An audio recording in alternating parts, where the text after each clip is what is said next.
Hello' friend, মই মাধুৰিমা গুৱাহাটীৰ পৰা। চাওক, ৰাতিপুৱাই মোৰ ডিউটিবোৰ যে কি হয় আৰু এফালে মুনুকণক মৰম কৰি আনি খাবলৈ দিলোঁ আৰু ঘৰৰ ভিতৰত আহি দেখা পাইছোঁ একদম টিভিত ব্যস্ত। যিহেতু আমাৰ বাৰ্থডে গাৰ্ল বুবুৰ আজি একদম ফেচিলিটিয়ে বেলেগ, মালিচ আৰু মালিচ। এফালে জিমিকো খাবলৈ দিলোঁ আৰু মুনুকণক যে দি থৈ গৈছিলোঁ খোৱা শেষেই হোৱা নাই। তাই ইমান লেজি, অকণমানকৈ খাই থাকে। খাই পেলাই দেখিছোঁ ৰৈ আছে, ভাবিলোঁ আৰু অকণমান দিওঁ নেকি, ভোক লাগি আছিলে আৰু অকণমান দিলোঁ খাবলৈ।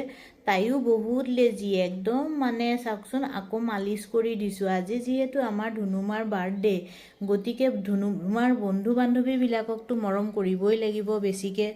এয়া চাওক, মুনুকণক মালিচ কৰিলোঁ, জিমিক মালিচ কৰিলোঁ। কৰোঁতে হৈ গ'ল দুপৰীয়া। এতিয়া বনাম ভাত, মাংস বইল কৰিম সিহঁতৰ কাৰণে, ফুলকবি দি মাছৰ জোল আৰু মাছৰ তেল আছিলে অলপ।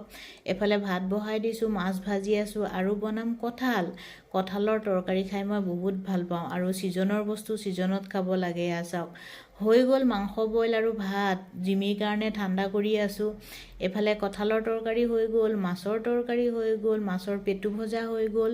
এয়া চাওকচোন, কঁঠালৰ তৰকাৰী একদম খাচী মাংসৰ নিচিনাকৈ বনাইছোঁ, খাবলৈ বহুত ভাল লাগে। ভাতখিনি ঠাণ্ডা হৈ গ'ল একদম। জিমিক মাতি ধুনীয়াকৈ খুৱাই দিলোঁ। এতিয়া বাৰ্থডে গাৰ্লক খুৱাম আৰু আমিও খাই ল'ম।